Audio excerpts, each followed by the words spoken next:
Okay, welcome again to Social Distillation, take 17, the submarine still of the internet, where we attempt to drop the bead and pour white lightning straight onto your brain. What are we talking about today still, Samo?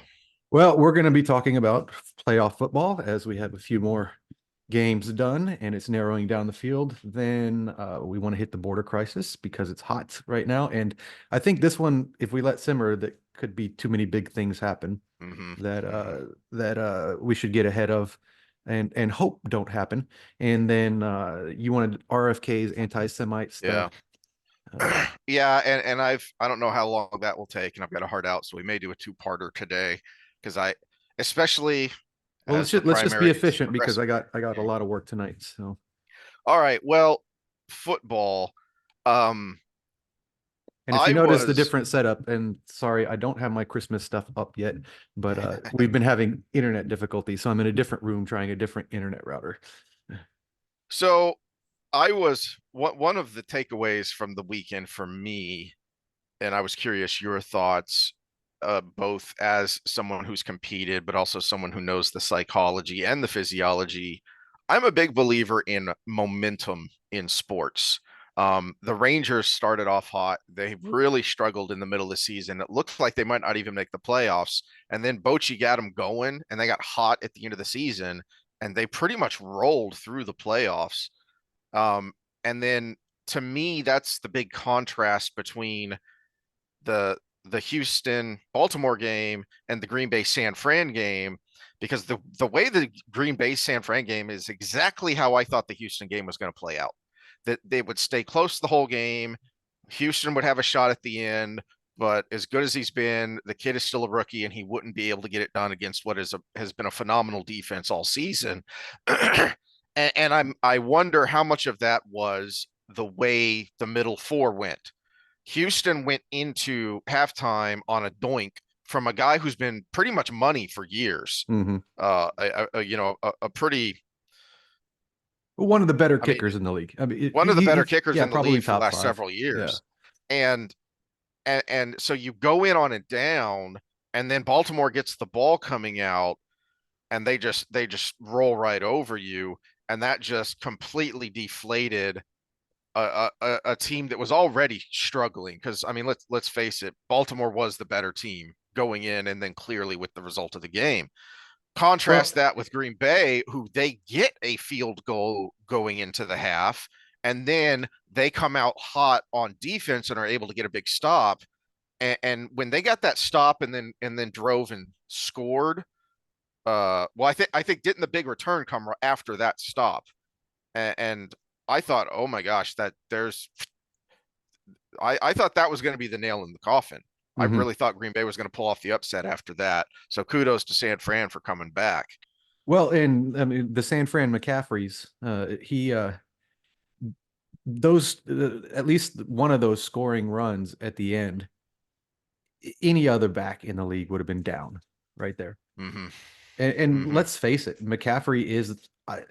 If anybody in the comments can argue with me, that's fine. Let's get a flame war going. McCaffrey is the best back since Barry Sanders.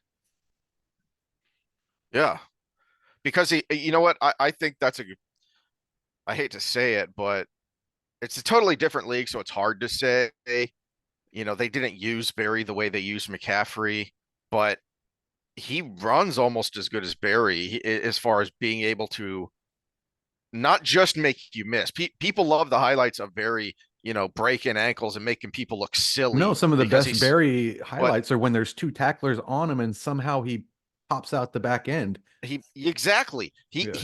he could shrug off a hit. You know, he could shuck you off even if you landed a good hit on him. And McCaffrey's able to do both, but he's also very Marshall Falk like. He gets a lot of touches out of the backfield and as a receiver. Um, and he's been doing it for a while. I thought a couple years ago after his injury, I thought, well, it was a good run, but it's over now. And he's come back even stronger. And a lot of that probably has to do with Shanahan is such a phenomenal offensive coach. Yeah, well, and that's where the comparisons get muddy because you compare someone like Barry Sanders and Marshall Falk. Barry Sanders was clearly the better pure runner, Yeah, and yeah. Marshall Falk was purely the better receiver out of the backfield. McCaffrey's better than Falk as a pure runner, and he's better than Barry as a pass catcher. And Hmm. so but maybe not as good as Falk. It's close. So Yeah. he is the best he again best multi versatile back there is. And like you said, the injury looked like it was going to get him, but no, he's doing just fine. And the best thing that ever happened to him was Carolina trading him to San S- Francisco. Speaking of, well, we'll, we'll get to contrast in front offices in a second Well, because I let want to me talk talk about about that because momentum they since should have that been was the able to do first that. thing. Because Yes, yeah. Houston, I have to address it because I'm the big Houston Texans fan in the group here. If we go back to last week, remember I said they had a chance, and I thought it was going to be close, Hmm. but we had to take advantage of our hot end of the season and the fact that Baltimore had sat their starters week 18 and had the bye week. We had to come out hot, get up by 2 scores, and then it's a game. We played hard, and it was a great first half, ending in 10-10. Even without the doink, it was still, yeah, we got confidence. But at that point, we probably needed to get the ball there when we had to kick it off. So it was tied at 10-10. The better team is going to come out and start playing better. So we needed to Hmm. have deflated them with a 2 score lead at least, and then come out with that momentum from that 2 score lead to the better team's going to start creeping up on you, but you still have that momentum. All you need is another score in the second half to kind of just keep that little bit of momentum you got going. So, a play I'd forgotten about that I think contributes to the loss of the deflation of the Texans, That the loss triple of reverse momentum, flea the flicker. triple reverse Uh, flea flicker. while I we had were driving down the field doing the basics. You're trying to keep a game alive. You've got the middle of the field kind of open for those those short range passes to keep the ball moving. You didn't need that, and I didn't think about it at the time, but when it popped back in my head just now, to me that's like going for it in the red zone or That's the going for equivalent. it at That's a the time. equivalent of Allen throwing for the touchdown when he should have taken the check down. Well, no, as far as momentum goes, to me, it's like going for it on fourth down when you don't need to and you Mm. don't get it, and it completely deflates your team. That to me seemed like you were pushing. It seemed like a desperation play when you didn't need a desperation play. Yeah, and Slowick has been known for having one or two tricky things to throw in there at the end of the game. That just wasn't the spot. We were finally getting a rhythm. Yeah. We were going to probably answer the score, at least get into field goal range, because you're right. The Hmm. middle of the field was open. We were getting Stroud to Collins was getting hot. Stroud found a couple underneath receivers. We were getting hot. We still had no running game at all. What did we end up with? 16 total rushing yards. It's It was not good. it is I our know biggest Jackson had offseason more need. rushing Yeah, yards. Jackson it himself had more rushing yeah, yards. it is our biggest offseason need, which we have a lot of money to use. So use it on our running Yeah. game. But yeah, there was no need for that there. And we've done this several times throughout the year. Some of our close losses, Atlanta comes to mind. We lost to Atlanta by a score. We would get into plus territory and then run a real slow developing toss sweep that got knocked back for 7 yards. And then the whole drive would kind of go back from there because we Hmm. get behind the sticks. So you kind of saw that pattern throughout the year. And I like Slowick. I think he's going to grow. This is his first year as an offensive Yeah. coordinator. And so that's why I hope some of these teams that are interviewing him for head coaching jobs see that, and that makes the deciding factor that he stays with us. Even though I'm critiquing him right now, I hope he stays with us because I think he learns from that as he gets older. He's what, 30 something? He looks like he's a He's pretty teenager. dang young, yeah. So it because Ryan's is not much older than we are. Yeah. I think he's right around our age because he was. When did he play for the Texans? 2003 was his rookie year, I want to say. So he would have been about 23 there. So he's our age. Yeah. So yeah. So I hope we have him for another couple of years and he grows from that, which is probably good for him too. If you jump into a head coaching job after your first offensive coordinator gig, one of the problems I think with some of these loser teams is they go grab these guys while they think they're hot. 2006 he was drafted in So he's 2006. younger than us. So he's the wife's age. He's 1984 is when he was born. So okay, so he's 30. He's 40. He's 39 or 40, depending on when his birthday was. Yeah. So it's yeah, that they just killed the momentum. And then when add to that, when Baltimore got the ball back, they drove it 90 something yards for a score.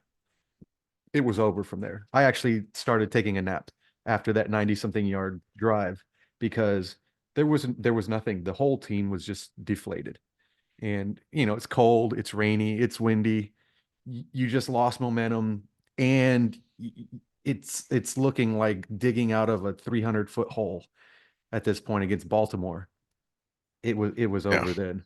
Uh, Well, and your defense is kind of gassed already because they didn't have a because lot we of have no three and running outs. game. Yeah, they didn't have a lot of three and outs, but they did have a lot of quick drives. Mhm.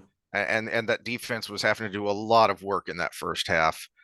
Speaking of cold, is Josh Allen the new Manning and Mahomes the new Brady?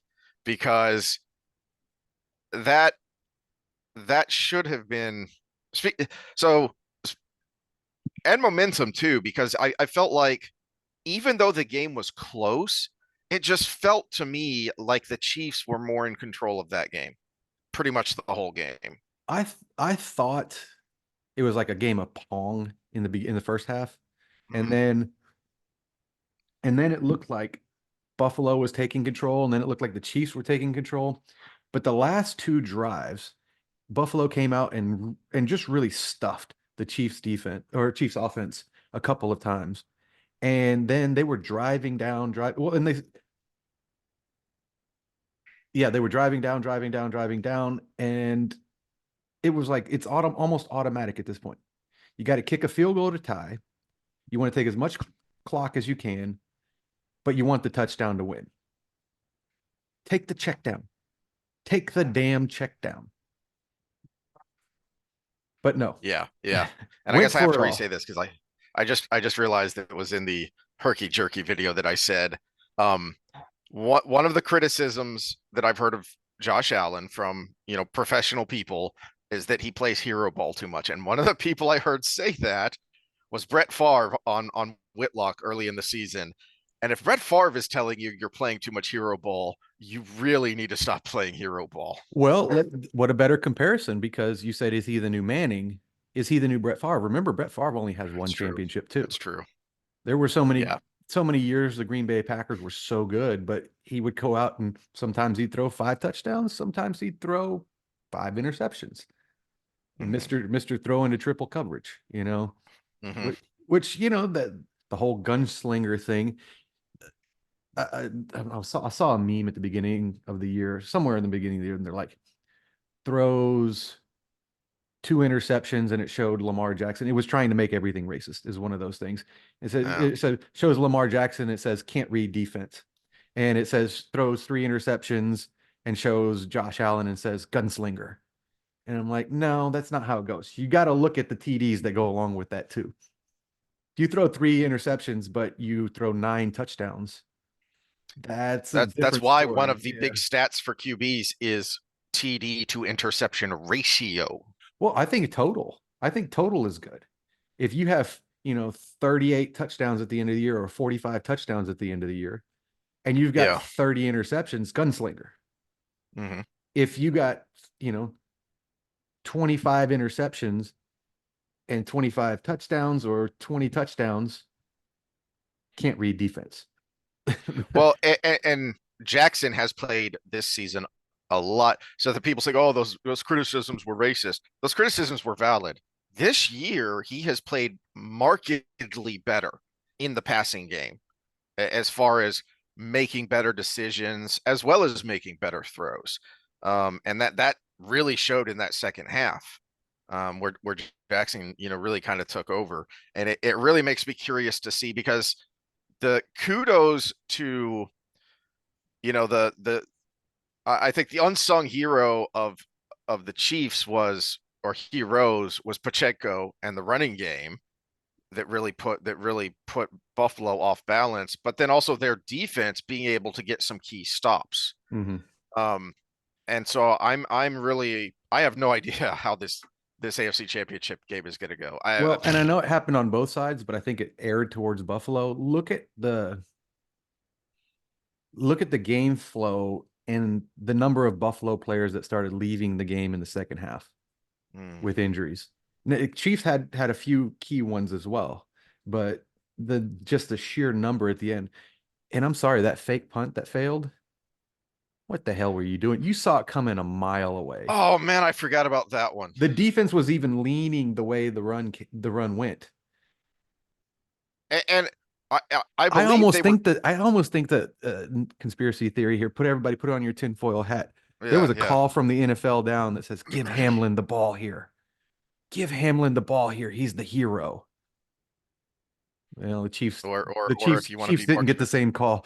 give Hamlin the ball here because we want another week of being able to show Taylor Swift in the stupid ball. I'm so glad. I have never loved Jason Kelsey more than when he took his shirt off and was standing in front of that box screaming and hollering so that he blocked the shot of Taylor Swift. Stop it! I'm here to watch football. Thank you, big fat man in the snow. Uh, Well, we got one I more had game to forgotten cover, so about let's that. yeah, let's. I had forgotten about that play, and that was even more egregious than that triple reverse flea flicker.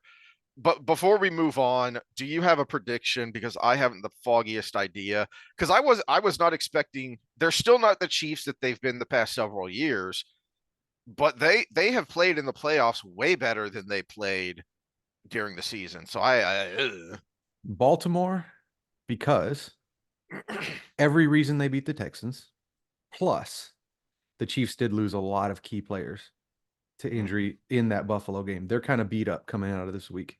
And who knows how many come back. But even if you come back from even a minor tweak and you get back out on that cold again, cold and wet and whatever it is in Baltimore, I think it's going to be it's going to be the same. I think it's going to be very close to the Texans game. It's going to be real close in the beginning, and then Baltimore just starts pulling away. A but little maybe more. Baltimore doesn't pull away until the fourth quarter. Yeah, I was gonna say a little more slowly because they're gonna lean on the run game to do it. But I don't think Pacheco has the same big day because Baltimore's so good against the run. Now they do leave the middle of the field a little open, so Kelsey probably will have a big day, which means we're gonna have to see a lot of freaking Taylor Swift. But hopefully, Mm-hmm. if Baltimore can be out by 2 scores in the fourth quarter, they'll pull it off pretty good.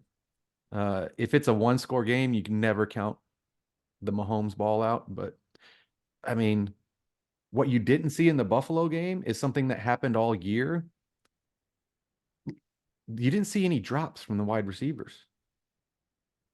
And that has plagued the Chiefs all year. And so does that gremlin come back in?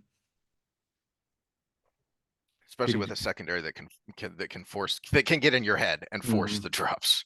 Yeah. All right. Well, speaking of key injuries, I'm trying to decide if I think the Lions have a better shot now that Debo is out because their focus in the offseason, and it came together during the season, was to get better against the run because they were dead last year, and they did it. They have been very good against the run, but McCaffrey, the ageless wonder, is he going to be able to exploit that, or are the Lions going to be able to not, if not shut him down, at least slow him down?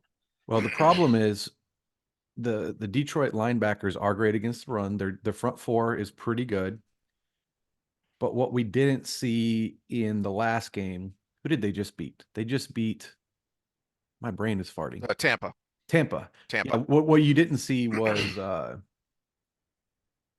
running backs out of the backfield. So can the Yeah. linebackers cover? That's the question. Can the linebackers cover? Tampa's big weakness is at the running back position. Rashad White is coming along, but he still wasn't Mm-hmm. there yet. He's better than Tampa's had in a little while, but he's just not there yet.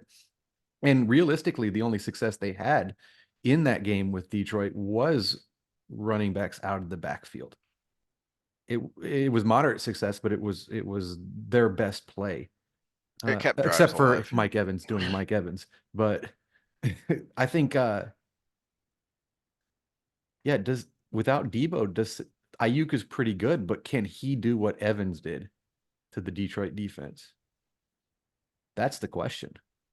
Detroit's got a shot here. Yeah. Their Yeah. their defense, you can't name us other than Hutchinson, you can't name a single player on that defense, but they're an all-around unit.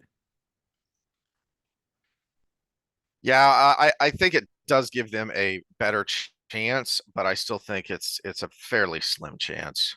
Well, the thing is, I think the difference is I think Goff is going to throw a couple interceptions Hmm. that make the difference. And Gibbs is a good young rookie at running back, but he has fumbled in key situations throughout the year too. So the turnovers might be the difference, and San Francisco is just so good at that. I think they're going to get the lead and then they're going to grind it out.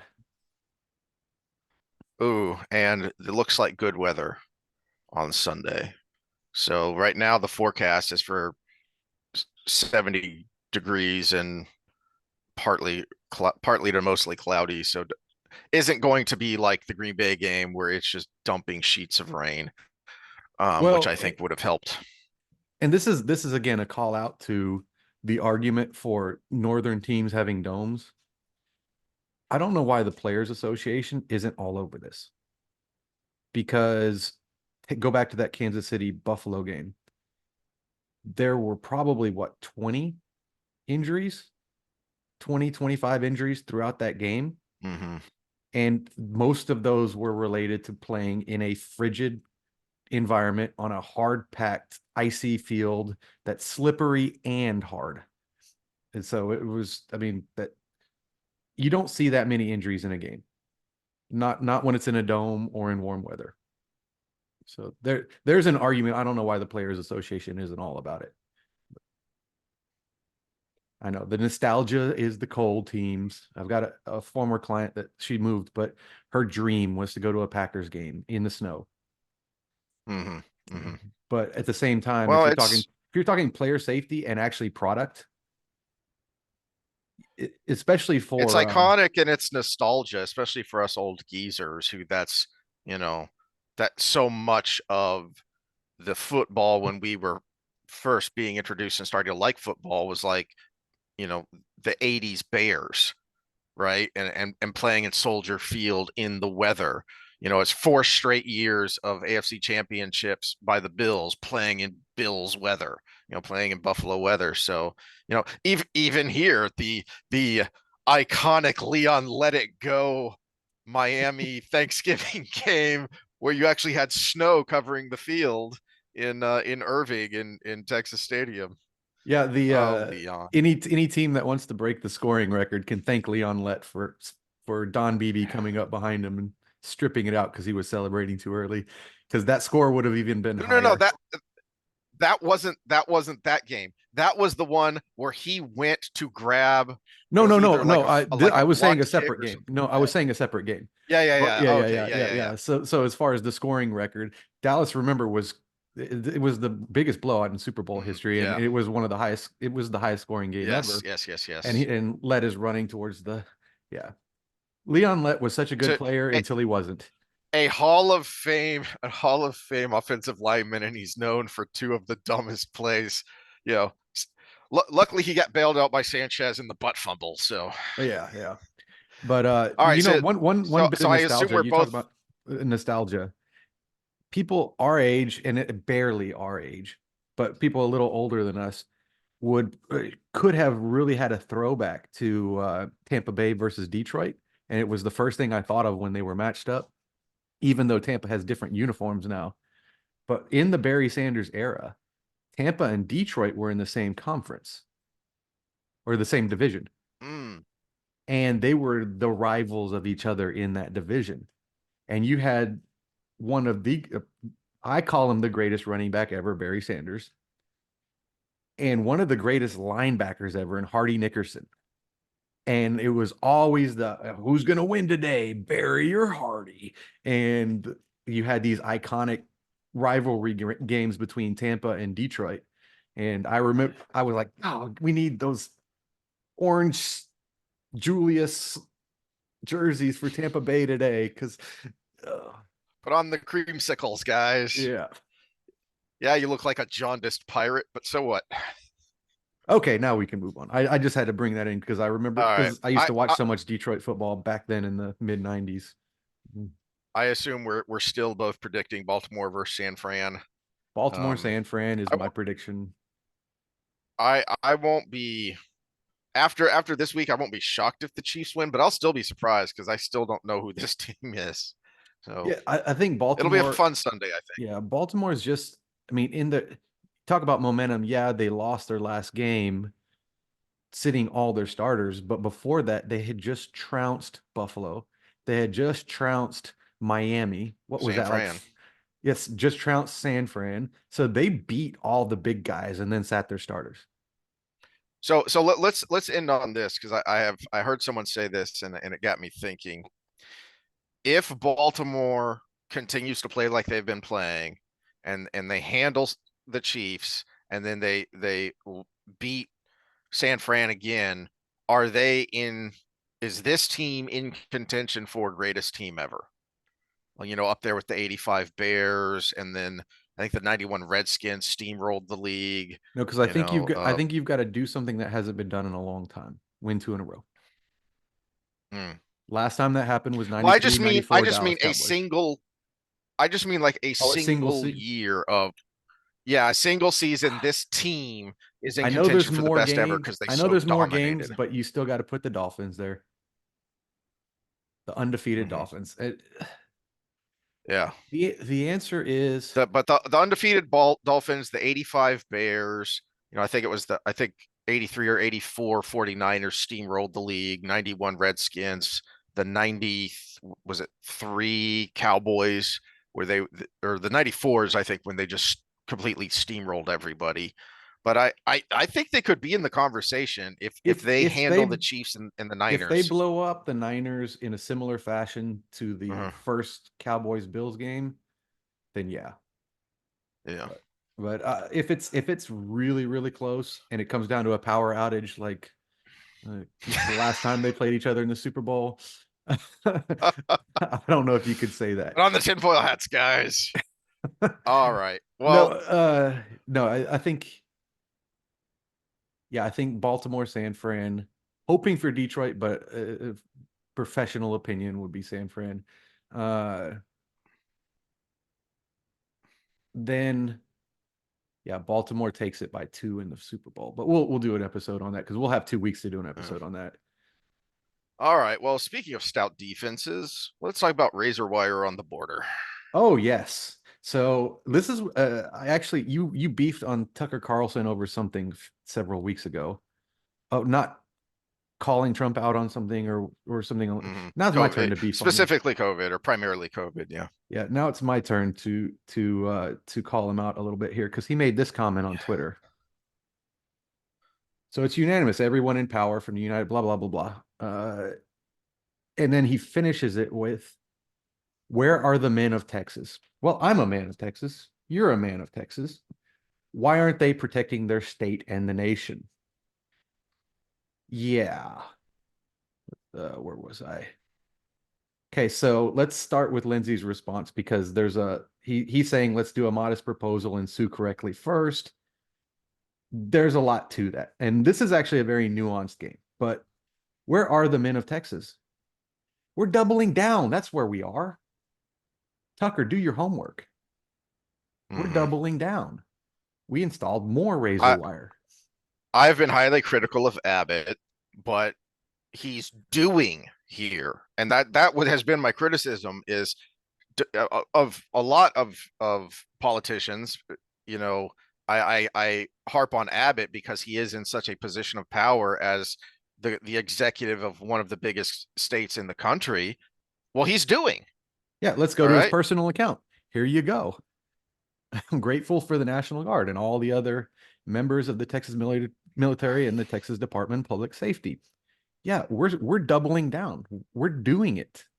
Here's the Hmm. Texas military right here. We're committed to keeping it secure. This is just 4 hours ago.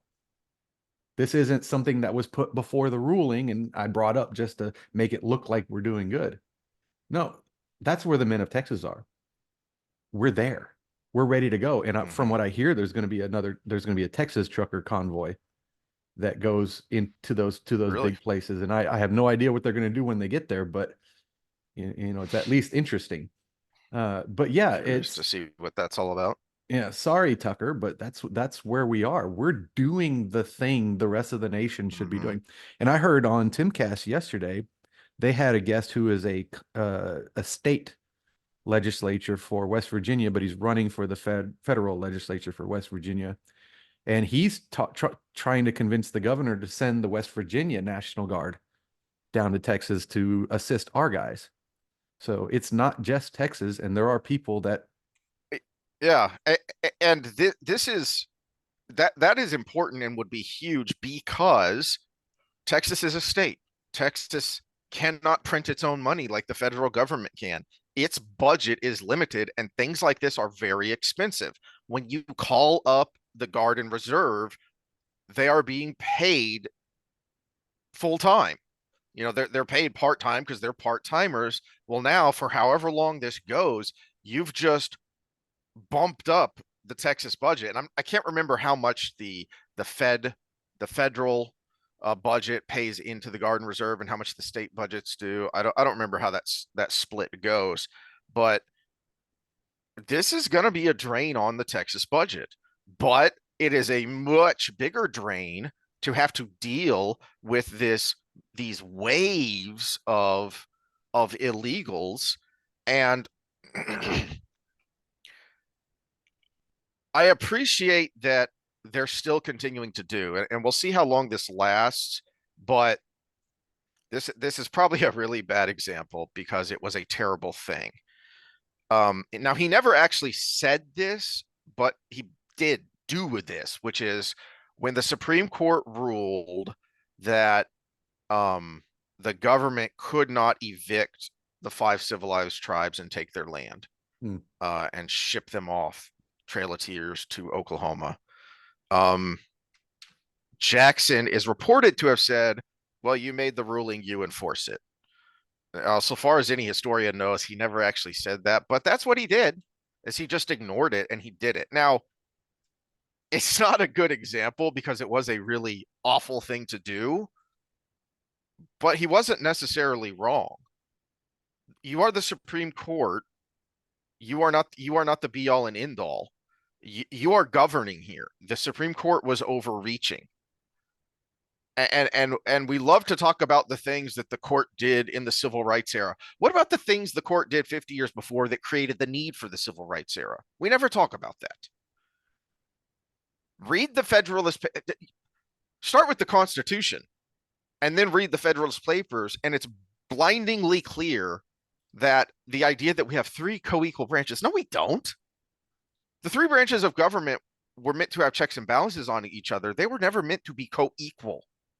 The Supreme Court is the least branch. It is the subordinate branch. It has the least amount of granted power under the Constitution. The legislature is the primary branch of government because it is the one most beholden to the people in the states.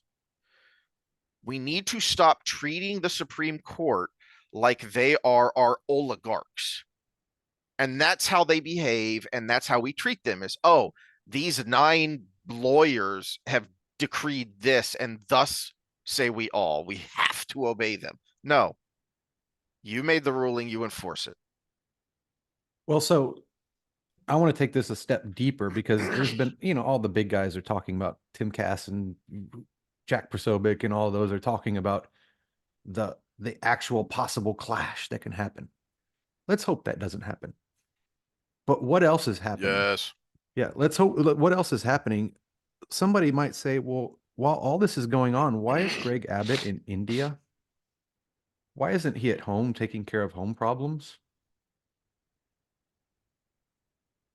This is Abbott he's still there from the 19th. Texas and India share a strong economic partnership. And I couldn't find the tweet. It's somewhere above this, where we're responsible for 26% of the exports to India from the United States, Mm-hmm. Texas alone. There's been a lot of talk. and it's possible that it could come up to a vote of Texas being its own entity. Why are we building giant economic ties with a big powerhouse country that actually needs energy, which we're not allowed to produce under the US Fed right now? That would be bought up really hungrily by this big giant economic power with what, over a billion people, what, billion and a half people? Yeah, they were about 10-ish years ago. I think they finally went over a billion. At China the is like same time 1.7 and they're like 1.1, 1.2.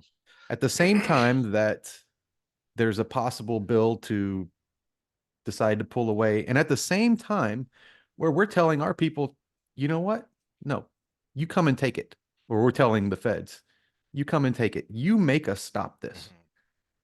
Mhm, mhm. This is pretty, I think, pretty dang powerful, because hopefully it doesn't come to blows, but it is a huge bargaining chip to change things when it It comes to well, the immigration policy. exactly, because you don't have to be a secessionist to say states need to take steps so that they can stand on their own 2 feet and they are not so dependent on the federal government. Mm-hmm. Well, it's like And you want us this to is one stick of those around, things. make us, entice us or make us. That's the thing. Either, Yeah. Well, and go the ahead. other reason he's in India is because we have a in urban areas in DFW and Austin especially, we have a rapidly growing Indian population of legal immigrants who are coming here to do tech work. There's a very large population. We've got a giant new Hindu temple that went up down the street here. We've got cricket fields in our parks now. I still don't understand how to play the darn game, but we've got them. Just right over here across the street from me, there's a group of them that get together and they practice in the tennis court. When the weather's bad and the ground is all muddy, they go into the tennis court and they practice their pitching. So that's another reason for this visit, is to strengthen those ties to help boost the economy of Texas so that it can stand on its own 2 feet and it doesn't need to rely on the federal government doing things. And this is part of the border dispute that drives me crazy is, yeah, the Supreme Court, or the federal law has supremacy, which means, so Supreme Court, why aren't you ruling on sanctuary cities? Every case I know about sanctuary cities has never made it to the Supreme Court. They won't hear it because they don't want the headache, they don't want the political hassle. That is a blatant violation of supremacy. You are actively thwarting federal law. It's the inverse here. The federal government is brazenly and blatantly violating our immigration laws. It is Texas that is trying to uphold those laws. So how is this a violation of supremacy? Texas is the one trying to uphold the federal law. The federal government is actively subverting it. How can you say that, well, nothing you can do if the federal government wants to actively break the law, they get to? Hell no. That's insane. That is banana republic if you can keep it, madam, kind of stuff. I think that's what Franklin said. No, wait, that's not what he said. For anyone who doesn't know, there's a story that after the Constitutional Convention, someone said, "What kind of government did you give us, Mr. Franklin?" And Franklin is reported to have said, "A republic if you can keep it, madam." Which was Well, now we have a banana republic if you can no, keep it. which was misquoted, and I think it was New York Times. I don't, I'm not going to say the full thing out loud so I don't get defamation on me, but it was one of the major news outlets that said that quoted that they quoted Benjamin Franklin, except they said it's a democracy if you can keep it.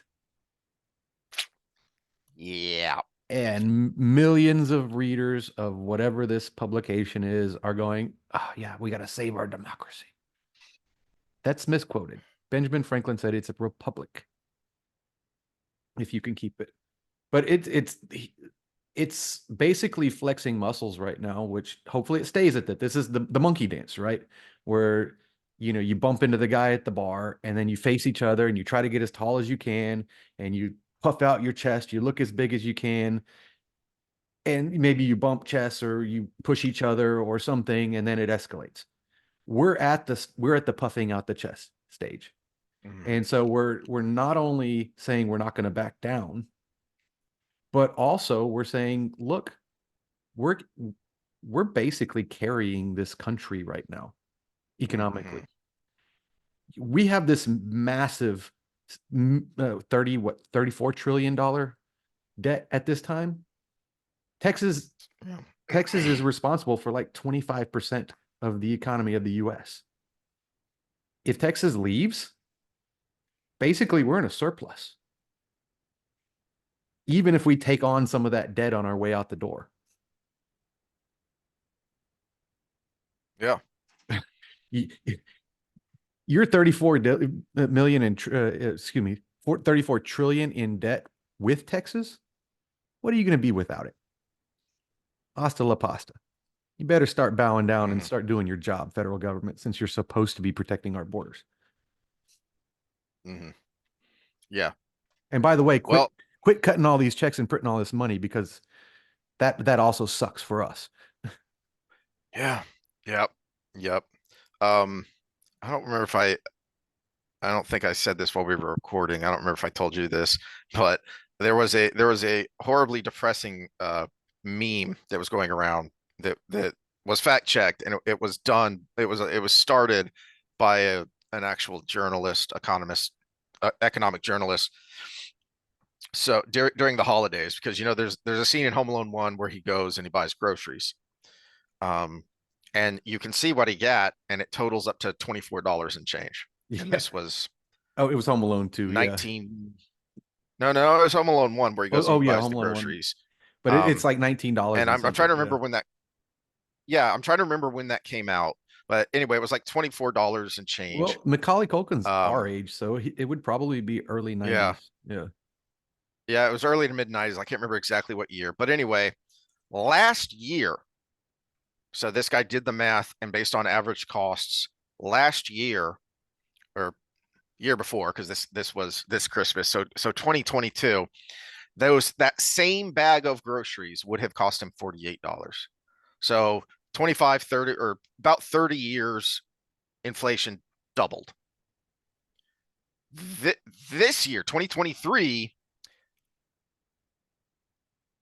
$78. So almost doubled again over 1 year. Yeah, maybe do your own damn job, federal government, and leave us alone. Hmm.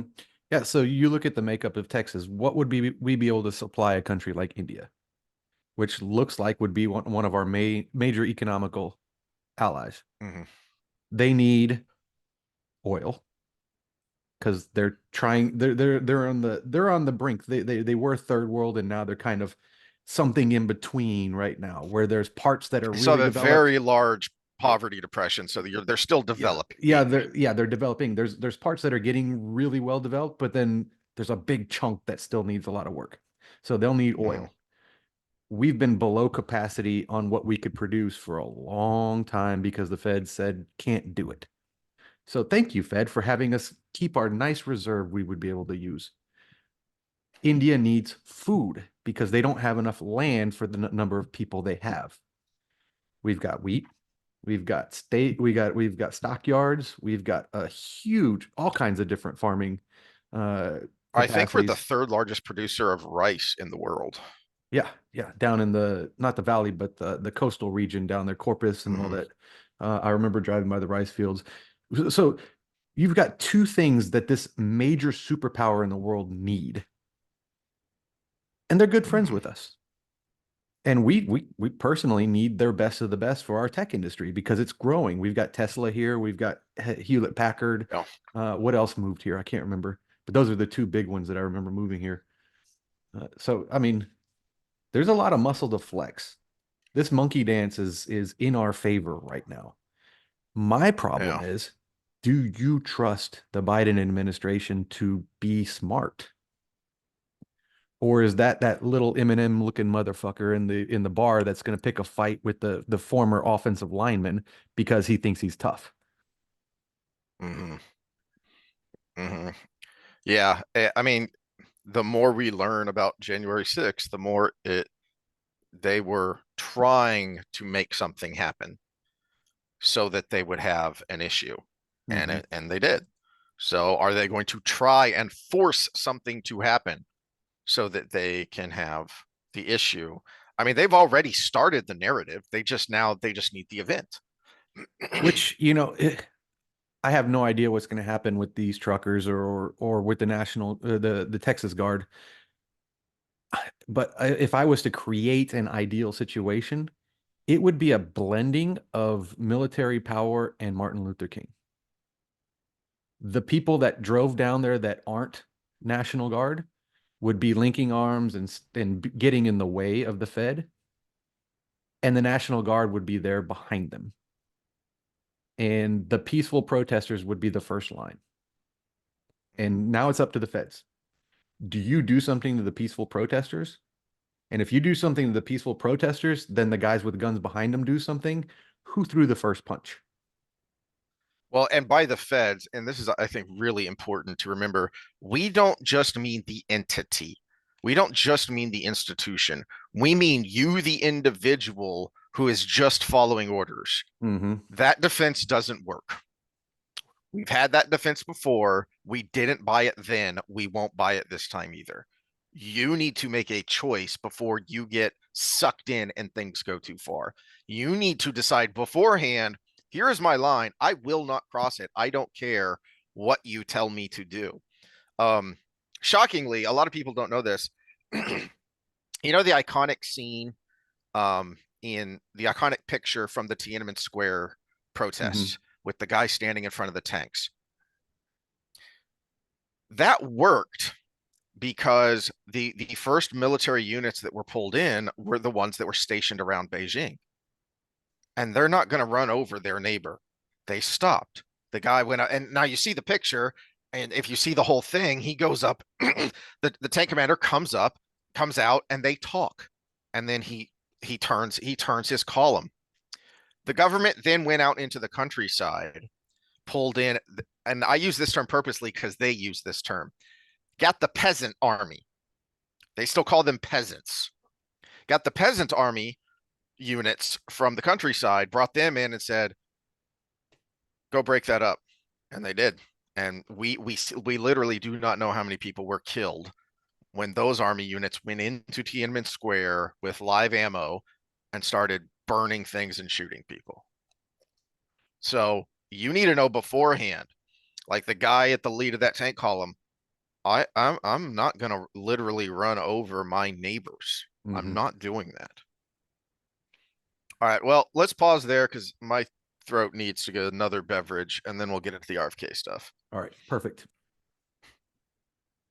Well, let me just end that by saying kudos to Governor Abbott. I've given him shit on some of his social Mm-hmm. issues, but he is flexing properly on the physical front, and he's also being diplomatic on the economic and basically the second deterrent, which is you don't want to lose our economy, do you? Yeah.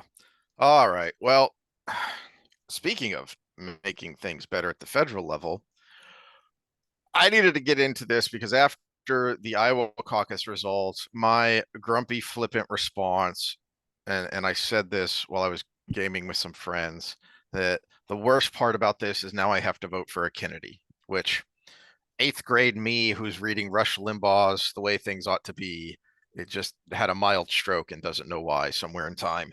Um, Well, and I he will say the said, Babylon Bee still had the one of the best things coming out of New Hampshire. It says I think their headline was Nikki Haley claims victory by -12.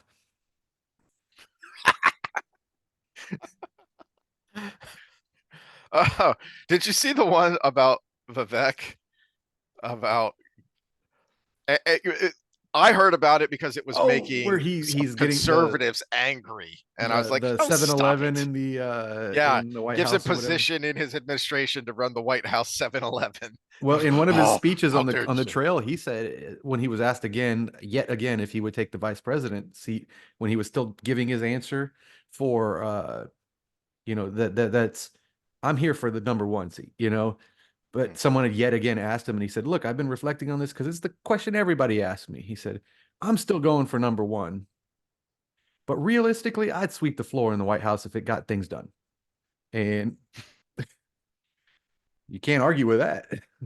Yeah. Well, and the getting stuff done part is the part that is anyway. I'll try and focus here. So an idiot friend of mine uh said, "Well, of course you'll vote for that anti-Semite because this guy's to the left of Mao and I'm to the right of Attila the Hun." Um, I had forgotten all about this, and this is a classic example of read the headlines. Did you actually read the story, any story? And then if you did you think critically about it? Because this non-controversy is infuriating to me on multiple levels. And that's the first one, which is, did you read and then did you think? Because now I will grant you the reading part is hard, not because,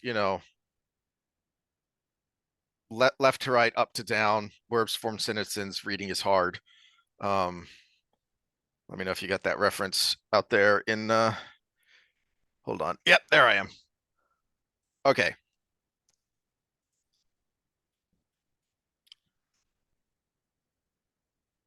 And this is on DuckDuckGo, and I've heard they've gone woke, and I need to find a different browser or a search engine. What do you use something different now, don't you?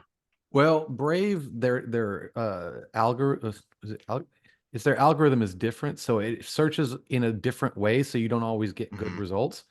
But I just Google anymore and just deal with it. Well, here's what I got here. I mean, the headlines aren't even pretending to be neutral, to be unbiased, and the most hilariously vicious ones of them are the New York Times, who very clearly does not want RFK to pull votes away from Biden. I mean, the whole page, and I RFK Jr. the first thing to autofill, first recommendation was vid Jews. Oh, well, okay, here we go. RFK Jr. accused of anti-Semitic claims. RFK Jr. pushes back. RFK Jr.'s false COVID remarks draw criticism from Jewish groups. I mean, he's got the receipts. Did you genuinely fact check that and say no, it doesn't do what he said? Because I guarantee you didn't. Oh, here's the New York Times ones. Robert F. Kennedy Jr. airs bigoted new COVID controversy or conspiracy theory. Oh, so I'd forgotten what this was until I went looking for it, because the next thing I tried was full text, full interview, trying to find the full thing. And you can't, because this was a luncheon. And the way this is set up makes me think this was someone surreptitiously filming, trying to get a gotcha moment.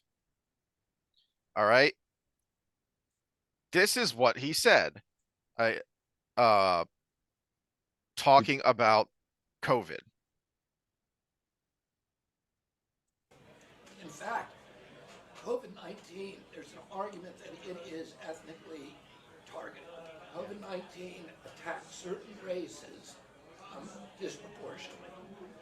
The races that are most immune to COVID-19 are because of the structure the genetic structure genetic differentials among different races of the receptors of the ACE2 receptor. COVID-19. Well, let me just pause there for a second because of, yeah, New York Times. I'm quite certain you didn't fact check that. He is giving you specific witchcraft biochemistry terms there. He's talking about very specific things. He is giving you details. That's one of the things to look for if you want to know you're being bullshitted with a narrative is, are they giving you details? Because details are a lot harder to fudge and a lot easier to fact check. So if you give me a detail, then I can go, okay, there is a specific thing I can go look up and see if that is true. Team is targeted to attack Caucasians and black people. Let me pause there again. I remember all through 2020 and then even into 2021, there were numerous stories about how the black community was getting hit by COVID, and it was being spun. They were being the whole reason they were doing the story is to prove systemic racism, because the poorer, the lack of access to healthcare, the lack of people caring about black people.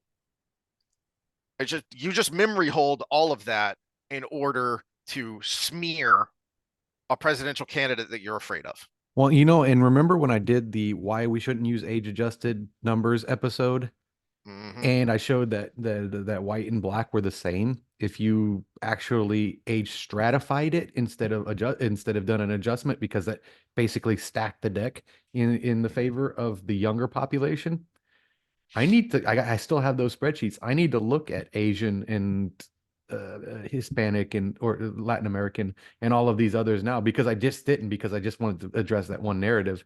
Now I'm going to go look back at those same spreadsheets and just see what happened. All right, now here comes the anti-Semitic part. The people who are most immune are Ashkenazi Jews and Chinese. But we don't know whether it was deliberately targeted that or not. But there are papers out there that show the racial and ethnic differential impact to that. Okay, and then at the end, now the smearing headlines are just going to show you that little bit there, and he clarifies in the end that no, we don't know if this was purposeful. What I want to know is, why doesn't the headline say RFK says COVID may have been ethnically targeted to spare Chinese? Mm-hmm. Yeah.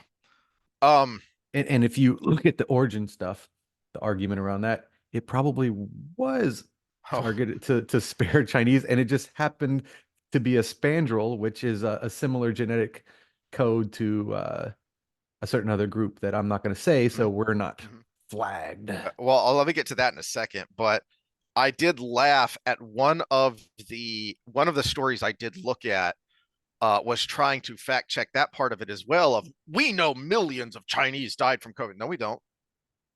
We have no idea. You people believe everything the Chi-Coms say, and for like 2 years or a year and a half, the Chi-Com said we have 0 COVID deaths. Well, and even if we did have million deaths there, we have millions out of billions instead of our millions out of millions. All right. So one of the things that popped out to me immediately is, Jewish conspiracy. He didn't say Jews. He said Ashkenazi Jews. I had no idea what that meant.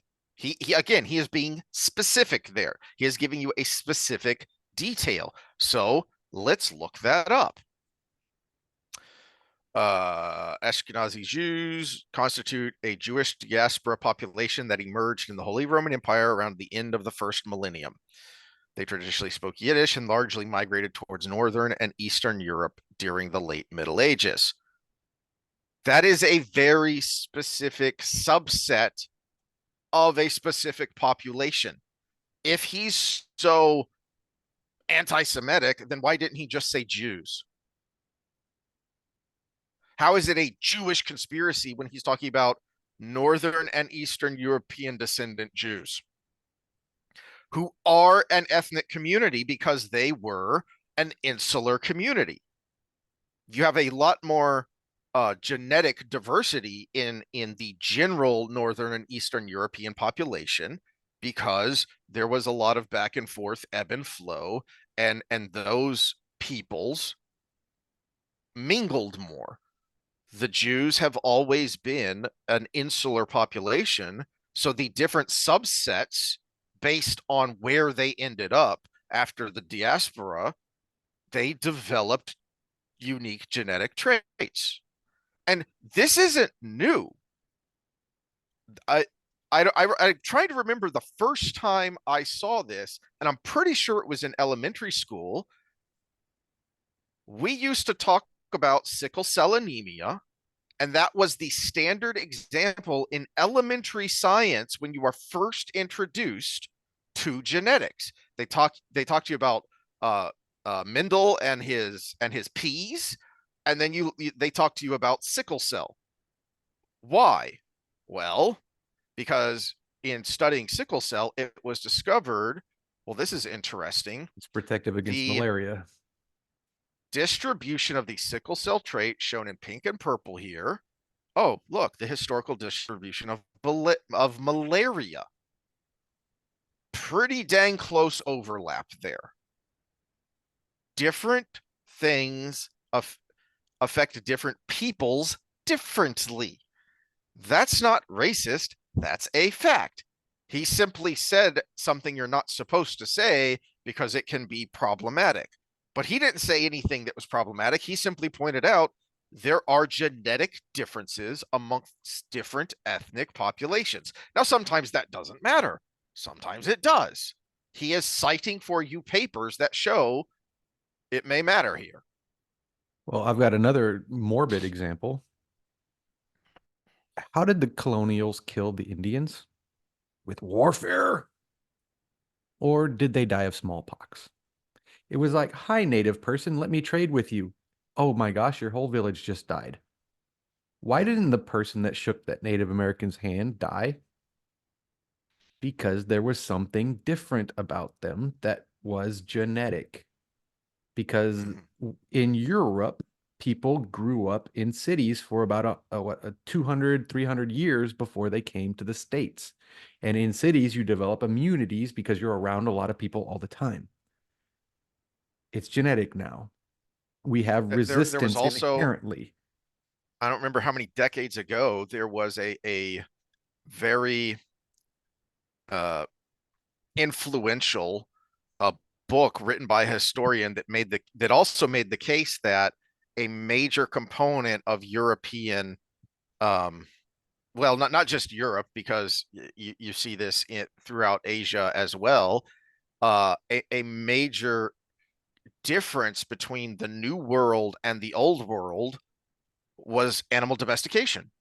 You get a lot of disease transference when you're around animals. And Well, those case in point, populations back were to around a lot of smallpox. animals. Yeah, case in point, back to smallpox. The original vaccine was made from cowpox. Was it Joseph Salk? I think. I believe so.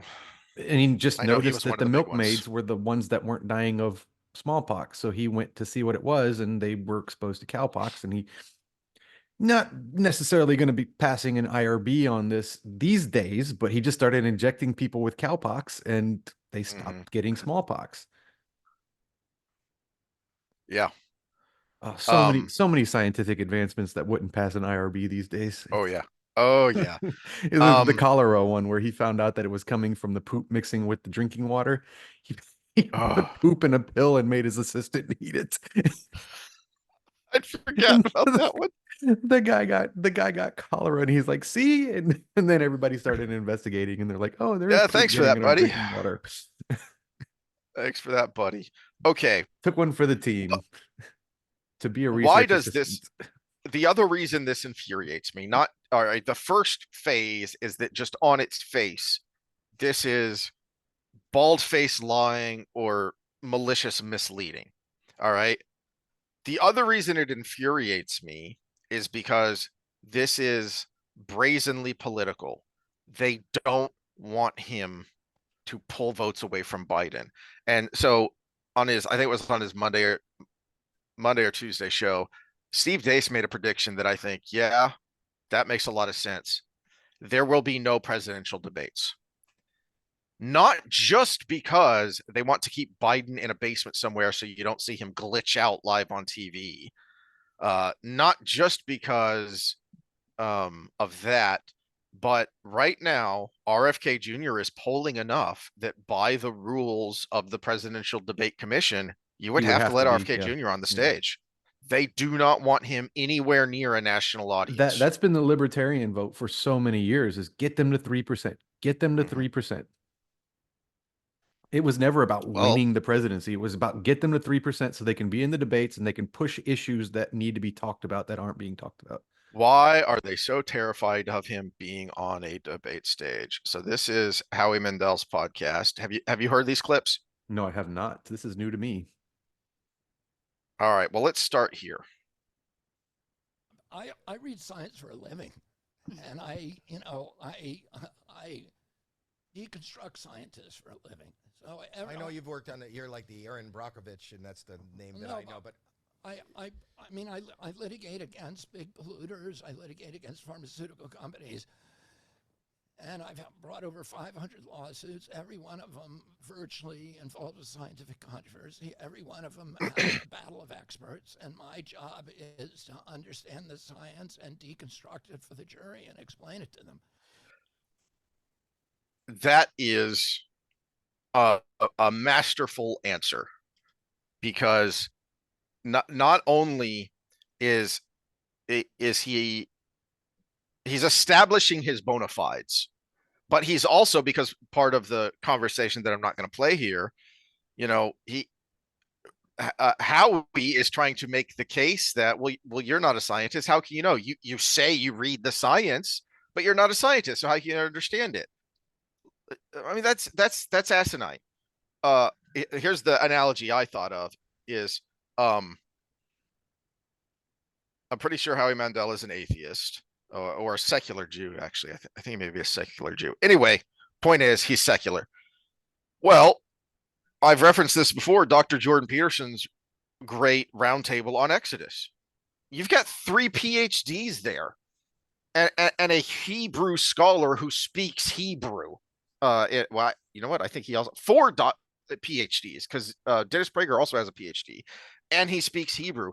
They're experts. You're not. So why aren't you going to church, or to why did I just brain fart on what it is for Jews? The tabernacle, Yeah. temple, whatever.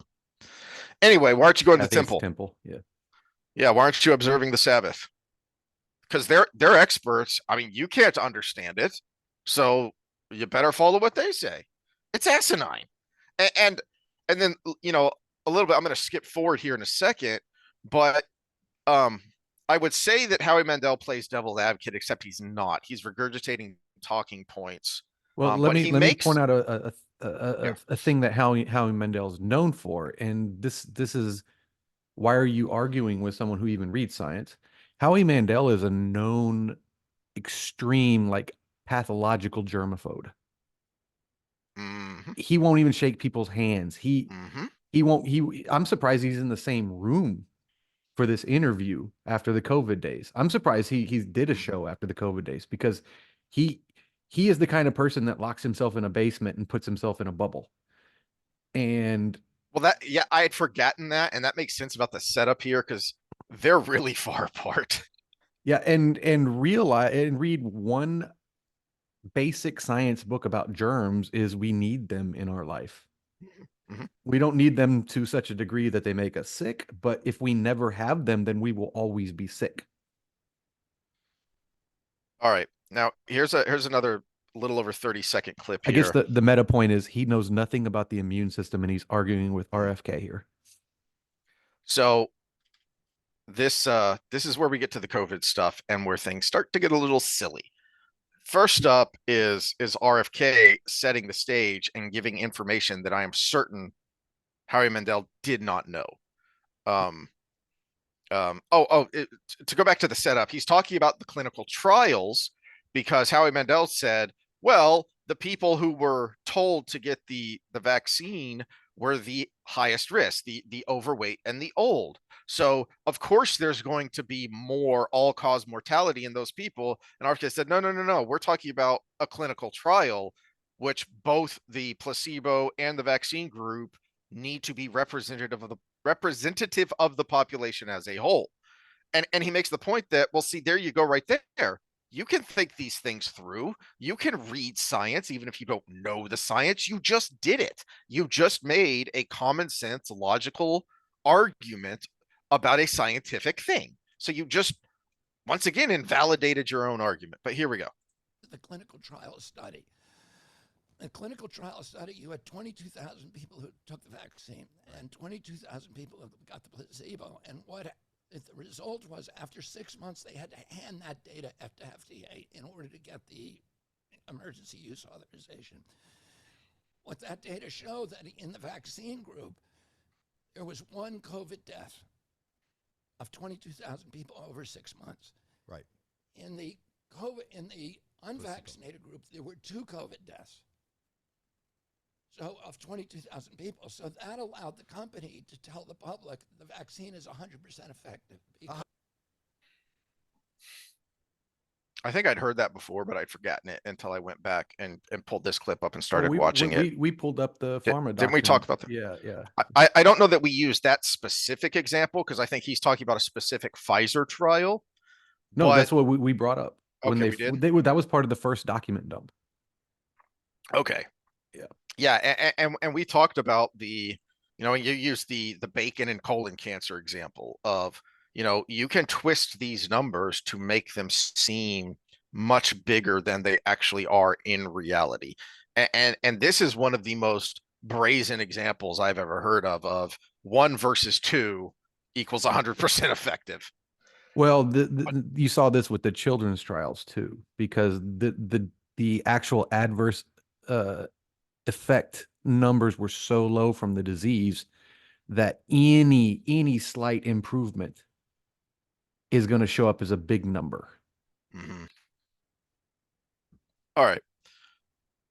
Now Howie starts to get a little silly, and not in the way you would expect from someone who's supposedly a comedian.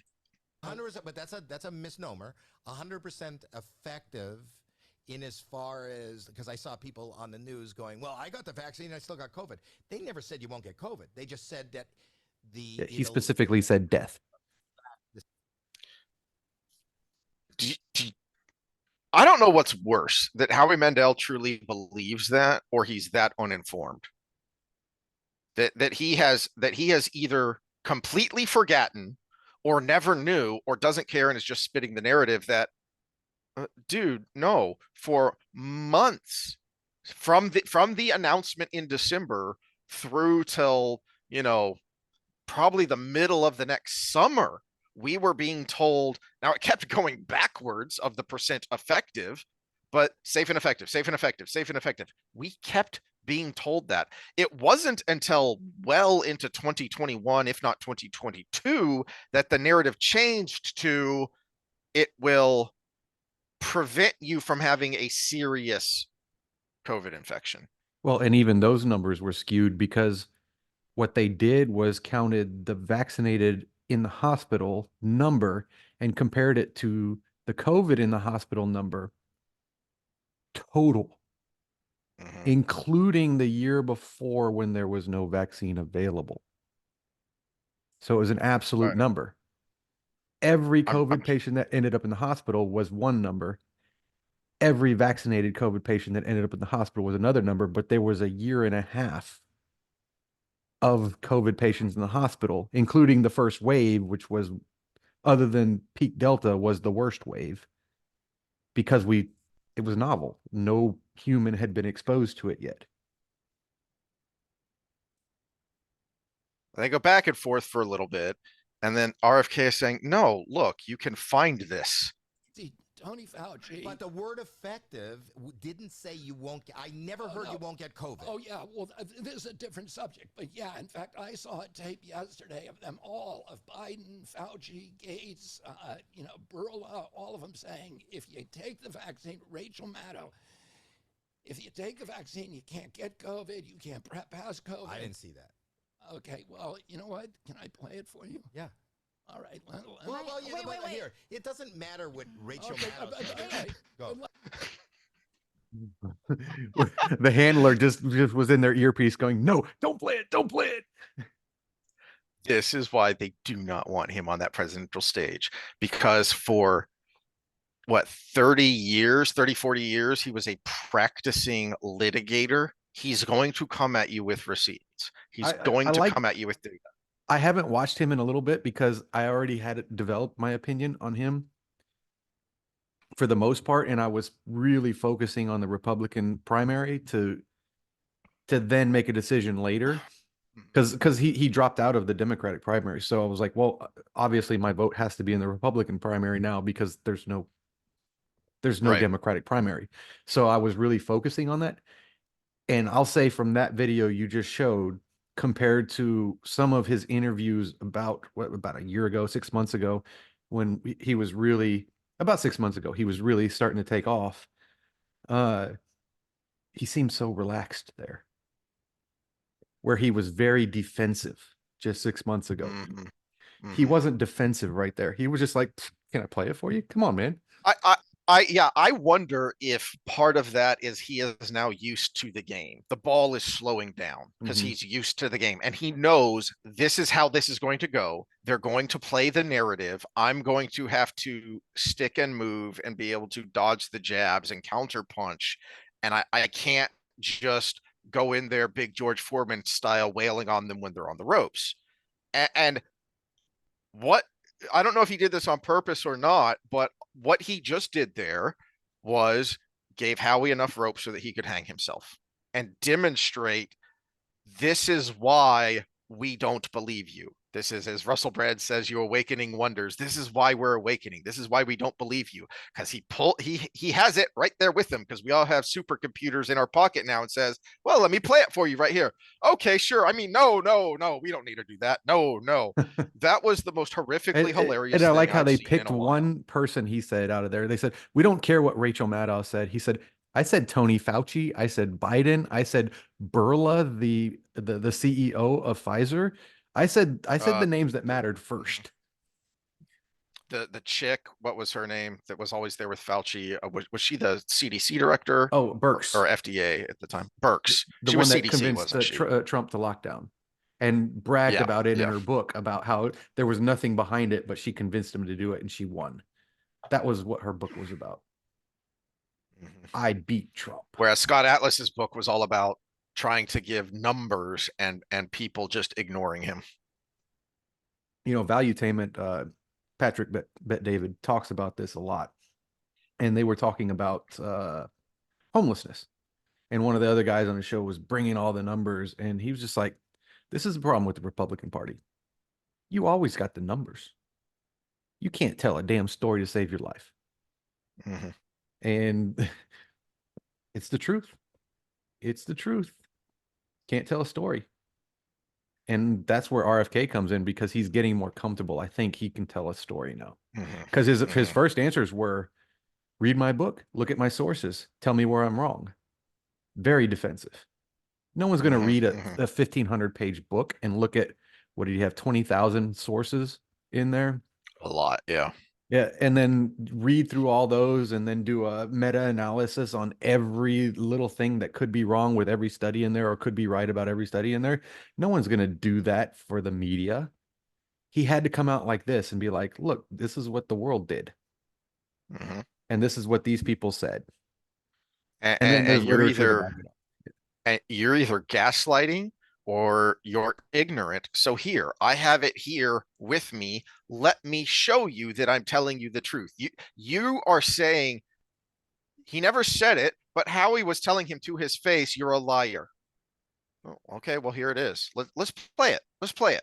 Let's play the montage. I've seen a bunch of them. I could not find, I wanted to find a montage of, and you cannot find anything counter to the narrative on DuckDuckGo anymore. You can't.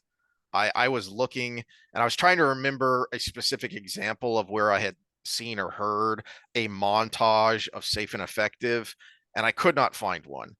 Um, I have seen them but and I've seen them on YouTube. So you keep talking and and I will look for a yeah. second. So look, if you are, you know, if you are consuming outside of the narrative, outside of the mainstream corporate media bubble, you would have heard these things over the past year or more of people playing these. because um I've heard Dace play these, I've heard Bongino play these. I've heard, I don't listen to him a lot, but I've heard Russell Brand play some of these clips, if not like a full montage, play the clips and point out, were you lying then or are you lying now? So it's not just the, far right people I listen to. I would not call Russell Brand far right. What he is not woke. And so he will play these things. And it, hey, Howie, did it ever occur to you to to look up and see if it's true? I mean, I would say no because of the way he cut him off at the end there. Of okay, I mean, no, we don't need to hear that. We don't need to hear that. You are so intellectually uncurious. It is sad. And unfortunately, that goes for a lot of people. That goes to where we started here, which was the RFK is an anti-Semite. Is he? Really? Why? Did you see the whole clip? Where's the rest of it? Well, there's just a clip. That's all you can find out there. That's all there is. Okay. Why is that? What else did he say? What did he say before that? What did he say after that? All right, now let's look at the details of the clip you did see, of what he did say. Okay. Oh, he's talking about a very specific subset of the Jewish population because he's being honest. Because if he just would have said Chinese, well, then someone probably would have come around and said, well, it's not just Chinese, it's these people too. Okay. He's giving you the data honestly. He's not just crafting a narrative. So he gave you the data, which was there are all these papers that show that this subset of Jews and Chinese people are more immune, and Caucasian and Black people are less immune. They suffer more from the virus. Sorry. It's all part of the same swampy piece of crap. But this is why. Now, I will say this as my final thought here, because I got to go here in a minute, that I said I would not vote for Trump after what he did to Bob Vanderplots and the I just brain farted. Is it the Family Research Council is something else. Anyway, the charity organization, the Family Values Charity organization that he runs, that there's a lot of stuff building, and to me that was the straw that broke the camel's back. I will say it's not definitive. I was part of Never Trump in 2016, but that was a very specific thing. That was, I don't care if he wins the primary. I don't care. I'm going to the convention. I don't care that the convention nominated him. I don't have to vote for him, and I'm not going to, because he had no record. And because what record he did have made me mistrust him. Well, in 2020, he had a record. So that's why there wasn't, except for a few, shameless grifters on the right who wanted to be popular with the left.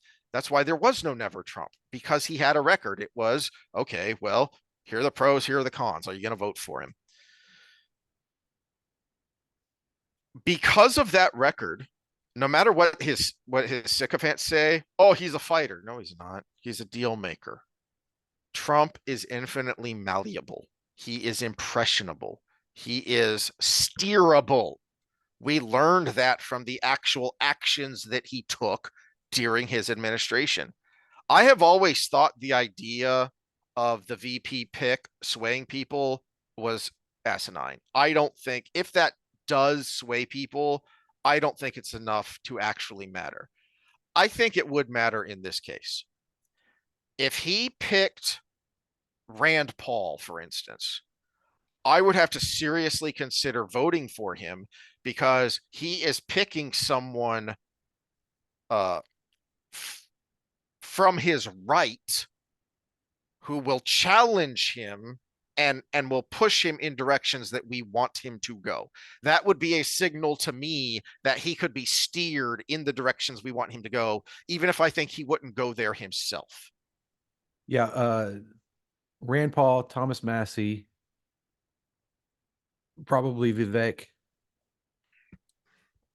any of those three, Justin Amash, but he's a libertarian now, but Yeah, any of yeah, those he's technically three left the party. would be serious considerations of, okay, do I actually go that route? The question is, do the Republicans play the diversity card? Because the biggest rumor now is people are throwing out Nikki Haley, but that's ridiculous. But the biggest front runner now is Tim Scott, according I'm to the quite independent certain. media. I am quite certain that the whole reason Nikki Haley is still in is because she and her corporate backers want to push her onto the ticket so that they can steer him. They can steer Trump the way they want him to go. Mm-hmm. And if he picks an establishment type, even if it's not Nikki Haley, even if it's someone like Tim Scott, nope, I'm voting for RFK. Mm-hmm. If he picks Well, but someone also, like who Rand does Paul, I'll have to RFK pick is the yeah, question. I'll have to seriously think if Trump picks someone like Rand Paul. Likewise, as a good point, if RFK picks someone who's a more like an establishment Democrat, that will have to make me consider, is this the direction your administration's going to go? Because I'm not down with that, brother. Yeah, when you've got choices that are other disaffected Democrats like Tulsi, Or or disaffected Republican like like Amash. Amash, yeah, why not, right? That could be like a binding kind of thing. And a lot of people, their problem with RFK is, I'll take the Timcast crew. They're like, oh, he's just so far off in an environment and guns and this. And I'm like, do you know that he can't just come in there and like just pull a number, especially coming in as an independent? Both sides of the aisle are going to be against him. He's Yeah. going to come in and promote slow, gradual change on anything he does. And his original thoughts are to take the money out of Congress, and they're going to fight that tooth and nail. This isn't the drain the swamp. This is drain the lobbies. But there are things he can do, and I think will do, and he has talked about, which is the thing we need most from any candidate, any elected president, is to push back on the federal Leviathan, to push back on the gross abuse and misuse of power on the federal level, especially within the executive branch, because that is the unaccountable bureaucrat, regulatory, law enforcement, intelligence branch. And I believe he, of any of the three candidates right now, he is the one most likely to actually do something about it, to actually push things back towards the line. Everybody talks about Trump and revenge. Who has more of a revenge arc than Kennedy when it comes to the Central Intelligence Agency? They killed his, allegedly, by conspiracy theorists with their tinfoil hats out there, which seem to be just spoiler alert people, but it's allegedly they killed his uncle and his dad. Someone killed my dad. I didn't really care for my dad, but someone killed my dad. I'd probably still have a vendetta against them. It's who Trump is just a raving narcissist that doesn't like to lose.